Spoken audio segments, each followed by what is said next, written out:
of Chris Ellis, so he just wanted to say a few words, which I'm going to say for him.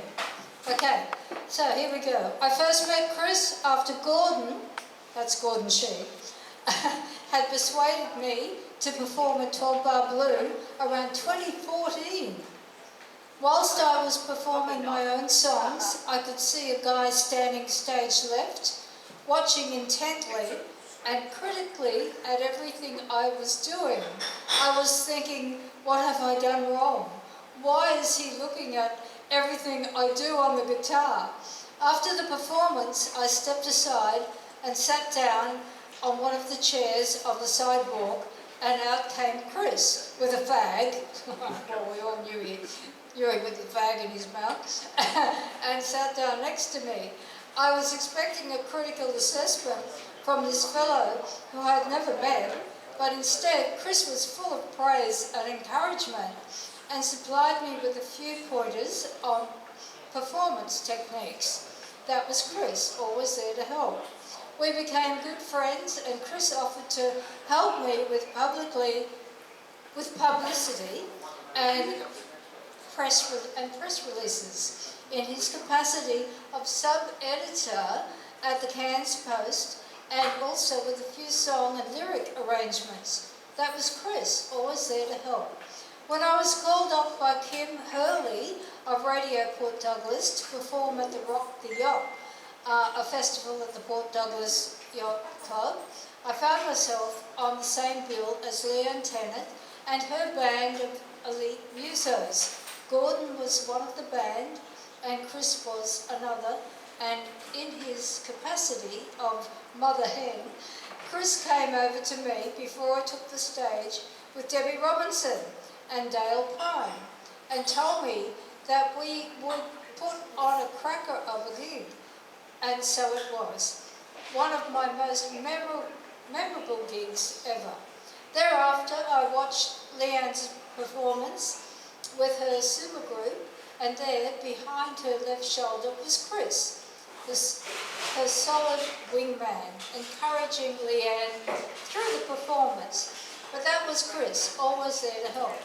When I stay over to look after Judy Wick's place in Clifton Beach in late 2018, I was told that Chris had been admitted to the Caravonica Falls rest home and his condition was not too good. Gordon suggested that if I wanted to meet Chris, I should do it as soon as possible. So I did, and I was expecting the worst. I sat waiting in the visitors' lounge, and in time, Chris ambled in.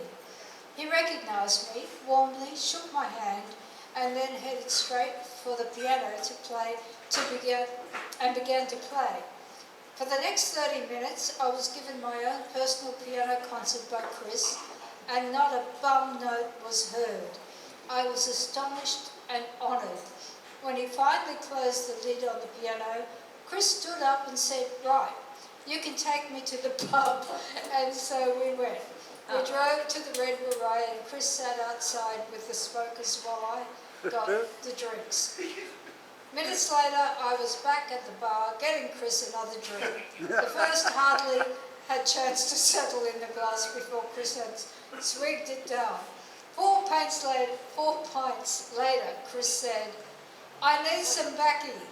Let's go to the shop over there and you can buy me some." And so we did, and me being $40 lighter, we went and sat down for a couple more beers. After the sixth pint, after the sixth pint was sunk by Chris, I only had three schooners, by the way. Chris turned to me and said, "I want to play bass for you at the Portsmouth Club.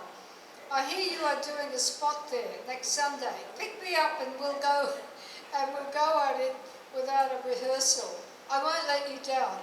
And so it was arranged, and the following Sunday, I picked Chris up from the care home, and off we went to the Portsmouth Club. And true to his word, Chris was there, on my left shoulder when we took the stage for those of you who were there, despite a few adjustments by Chris as I began each song.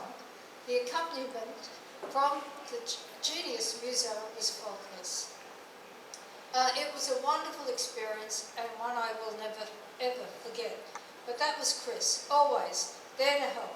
God bless Chris Ellis. You were a good mate to many, and I'm so pleased that our paths crossed when they did. On you, Gazza.